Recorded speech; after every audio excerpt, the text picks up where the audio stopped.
안녕하십니까. 오늘은 오랜만에 LG 생활건강을 업데이트를 했습니다.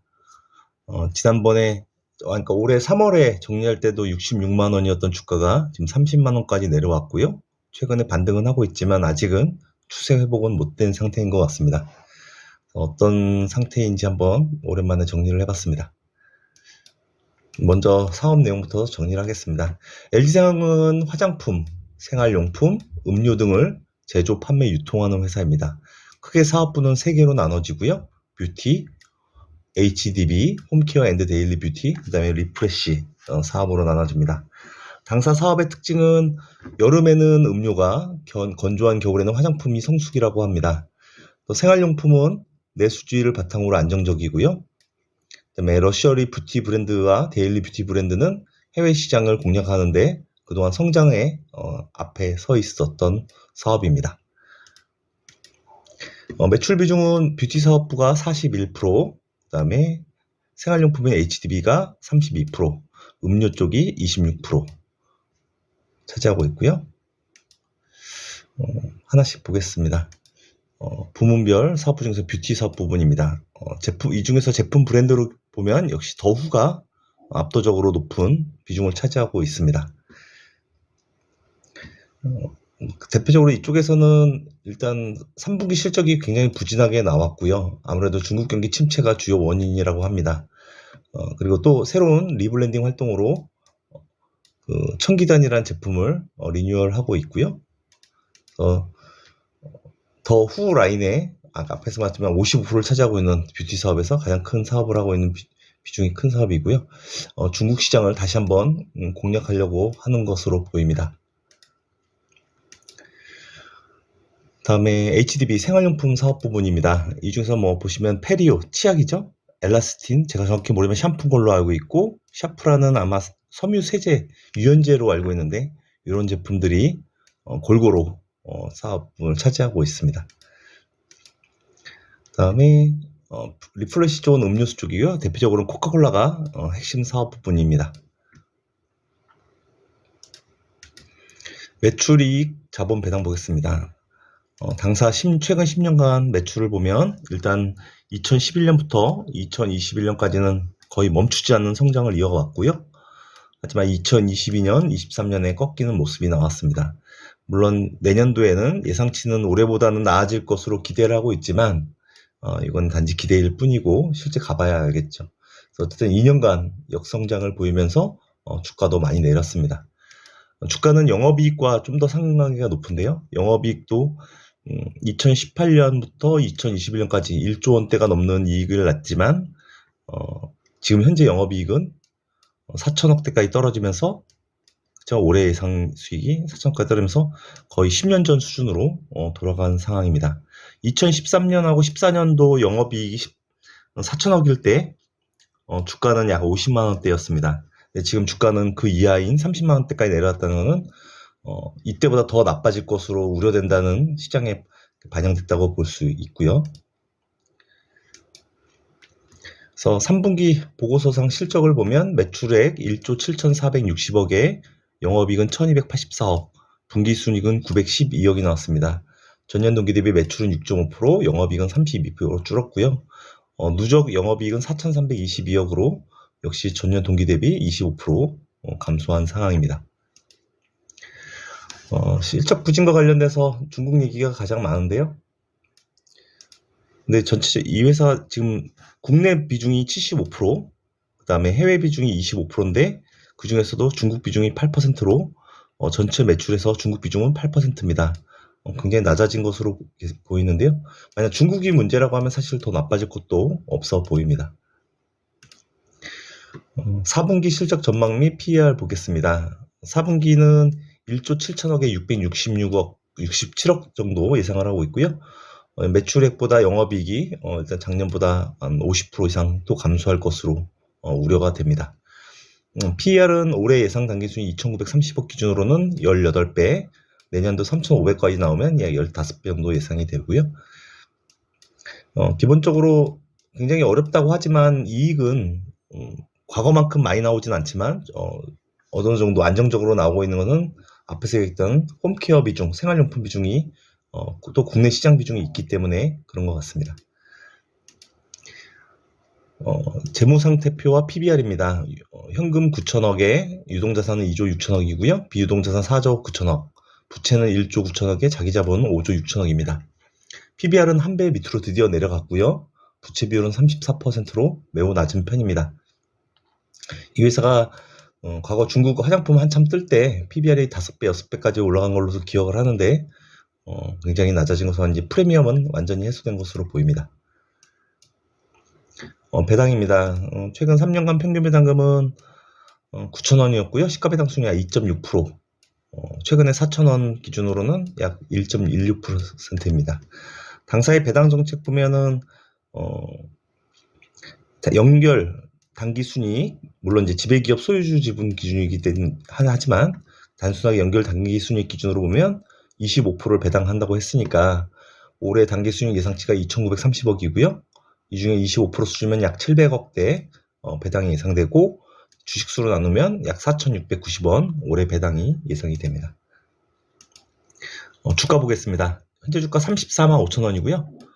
최저가는 30만 5,500원에서 최근에 좀 올라온 겁니다. 시가총액은 5조 3,800억이었고요. 올해 3월에 분석했을 때만 해도 10조 가까이 됐었는데 반토막이 난 겁니다. 외국인 지분율은 약 31.35%입니다. 일봉입니다. 주가 계속 아직까지는 하락 추세가 이어지고 있고요. 최근에 52주 신저가로 30만 5,500원을 찍었습니다.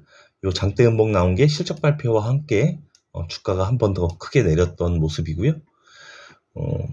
제가 올해 3월 달에 66만 원일 때도 매우 긍정적으로 언급을 했던 거는 두 가지 조건이 있었습니다. 일단 당사가 올해 연간 7,300억 번다 그랬는데 문제는 지금 4,900억 정도로 기대 영업이익이 굉장히 낮아졌고요. 외국인 매도가 계속 있었는데 아직까지도 외국인 매도가 멈추지 않은 상태입니다. 그래서 주가 상승 요건이 계속 실패를 하는 것으로 보이고요. 문제는 거기서 주가가 또 반토막 난 상황입니다. 월봉입니다. 월봉으로 보면 보시다시피 20년 동안 주가가 성장을 했습니다. 그런데 최근 2년, 3년 동안 주가가 13년 전 2009년, 10년 때 주가 수준으로 내려와 있습니다. 그래서 앞에서 얘기했지만 2014년 영업이익 수준이기 때문에 2014년 영업이익은 약 50만 원대거든요. 그래서 50만 원대 한번 주춤했다 반등을 했는데 시장은 그 이하를 더 우려를 하고 있는 것으로 보입니다. 이게 만약 과도한 매도라면 50만 원까지는 단기적으로는 회복이 가능한 것으로 보입니다. 어쨌든 과거만큼 다이나믹 성장은 어렵지만 어쨌든 이 정도 떨어졌으면 투자 기회를 봐야 되는 거 아닌가 생각을 할 수 있을 것 같습니다. 다음 수급입니다. 기관과 외국인 동시 순매도 보이고 있고요. 특히 외국인은 거의 멈추지 않고 팔고 있습니다. 아직도 31% 갖고 있는데 계속 줄였다는 부분이고요. 주가는 어느 정도 기관과는 좀 동조화가 있는 것으로 보입니다. 그죠? 숫자로 보겠습니다. 외국인이 최근 1년간 순매도로 보면 외국인이 82만 주, 기관이 28만 주 순매도였고요. 외국인은 지분이 약 5% 줄었고요. 기관은 1.7% 줄었습니다.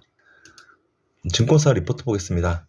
10월 30일자 미래셋 증권이고요. 3분기 실적 관련 언급을 했습니다. 중국과 면세 매출 큰 폭으로 감소했고 리브랜딩으로 인해서 중국 시장에서 적자 전환됐다.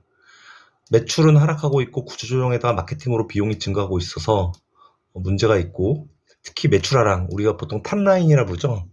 매출이 줄었다는 거는 어떤 조건 하에서도 이익이 다시 늘기가 쉽지 않다는 얘기거든요. 그래서 이것 때문에 이제 주가가 딜레이팅 가능성으로 보수적으로 접근하기를 권한다라고 언급을 하고 있습니다. 근데 지금 시점에서 딜레이팅을 얘기하는 거는 무리가 있지 않을까 생각됩니다. PBR이 5배에서 한 배까지 내려올 때 이미 딜레이팅이 이미 진행됐기 때문에 여기서 딜레이팅 얘기하는 건 좀 물론 그럴 수도 있겠지만 주식이라는 게 원래 단정적이지 않으니까 그죠? 참고만 하시고요. 다음에 유한타증권도 부정적으로 좀 언급을 했습니다. 중국 경기 침체, 뷰티 수익성 타격, 마케팅 비용 추가 같은 내용이고요. 국내 구조조정 비용으로 국내 가맹제 사업 종료했다. 그다음에 북미 사업 재정비 비용 발생했다서 중국, 한국, 미국, 북미 쪽에서 모두 구조조정을 하고 있는 상황입니다.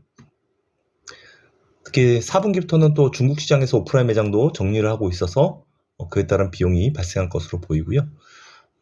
유안타증권은 단지 2024년도에 지금 앞에서 얘기했던 리브랜딩, 더후 제품 계열사 제품에 대해서 천지단이죠.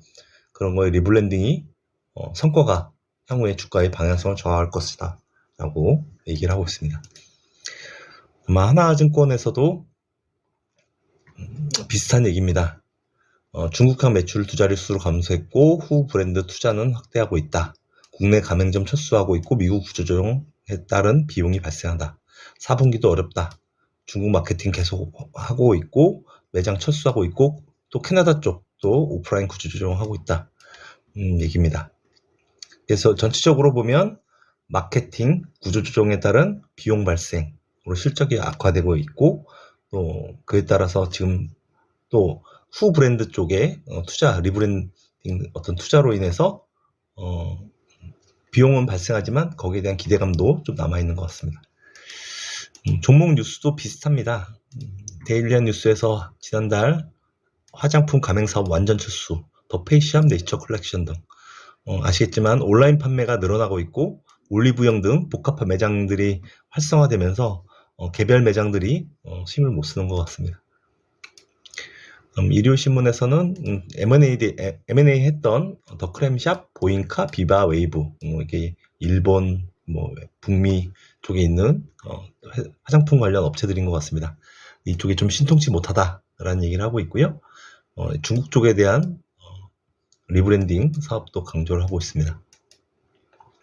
마지막으로 지분입니다. LG생활금은 최대 주주는 LG고요. 34.03%. LG의 지금 최대 주주 회장인 구보강모 씨가 15.95%를 갖고 있습니다.